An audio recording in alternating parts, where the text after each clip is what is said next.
Sabahınız xeyir Leyla. Bəli, Davos Dünya İqtisadi Forumu işini davam etdirir və biz hazırda əsas tədbirlərin keçiriləcəyi məkana doğru yol almışıq. Davos üçün o qədər də ənənəvi olmayan bir sıxılıq yaşanır yollarda. Bunun iki səbəbi var.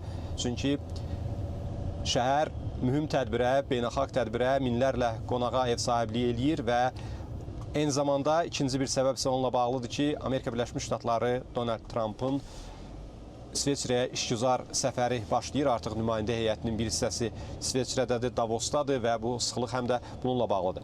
Azərbaycan Prezidenti İlham Əliyevin sırağa gün, dünən və bugün artıq ikitərəfli görüşləri həm bir sıra ölkələrin dövlət və hökumət başçıları ilə, eyni zamanda dünyanın aparıcı şirkətlərinin təmsilçiləri, rəhbərləri ilə görüşləri oldu. Eyni zamanda Azərbaycan lideri iki paneldə iştirak edib. Bunlardan birincisi günün birinci yarısında dünən Azərbaycan rəhbərliyi ilə səhər yeməyi Euronews telekanalına müsahibə, ardınca isə bu panel işgüzar dairələrlə, biznes nümayəndələri ilə görüş və onlarla diskussiya şəraitində keçən panel idi. İkinci panel isə günün ikinci yarısında Avrasiyanın iqtisadi özünə məxsusluğunun müəyyənləşdirilməsi mövzusundaydı və burada Azərbaycan lideri Serbiya, eyni zamanda Ermənistan prezidentlərinin iştirakı ilə sualları cavablandırırdı və bu hər iki paneldə müzakirə olunan məsələlər qlobal düzən, dəyişən qlobal düzənlə yanaşı xüsusilə regional məsələlər idi. O cümlədən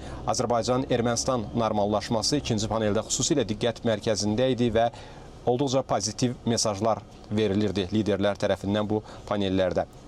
Və Azərbaycanın prioritetlərinə, eyni zamanda Azərbaycanla əməkdaşlıqda maraqlı olan və müzakirələr aparmaqda maraqlı olan tərəflər nəqliyyat və enerji məsələlərini diqqət mərkəzində saxlayırlar. Bunun iki səbəbi var. Birincisi, Azərbaycanın potensialı bu istiqamətlər üzrə həyata keçirdiyi infrastruktur layihələri və eyni zamanda etibarlı tərəfdaş, etibarlı alternativ kimi özünü doğrultması. Məlum olduğu kimi, xüsusilə nəqliyyat dəhlizləri ilə bağlı deyə bilərik ki, bugün davam edən Rusiya-Ukrayna münaqişəsi fonunda Azərbaycandan keçən orta dəhliz ən etibarlı və sərfəli marşrut kimi diqqət çəkir. Bu həm Şərq, Çin tərəfi üçün, həm də Avropa, Amerika tərəfi üçün maraqlıdır. Eyni zamanda nəzərə alsaq ki, TRIP layihəsi reallaşmaqdadır və bu da yeni bir nəqliyyat arteriyasının yaranması deməkdir və bütün tərəfdaşlar üçün, daşıyıcılar üçün bu marşrutlar cəlbedicidir və Azərbaycanla əməkdaşlıq onlar üçün əhəmiyyətli və cəlbedici görünür.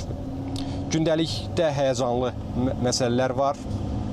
Avrasiyanı, planeti çox ciddi məsələlər, təlatümlər narahat eləyir və təbii ki, daha bir həyəcanlı xəbər Amerika Birləşmiş Ştatları prezidentinin İsveçrəyə yola düşərkən təyyarəsində yaşanmış nasazlıq idi, ancaq sonradan təsdiqləndi ki, aradan qaldırılıb bu nasazlıq və Trump artıq İsveçrəyə təşrif buyurmaq üçün yola çıxıb. Belə, hələlik bizim bu saata buradan, Davosdan çatdıra biləcəklərimiz bu qədər. Günün sonraki saatlarında tədbir yerlərindən xəbərləri bölüşməyə, sizə çatdırmağa davam edəcəyik.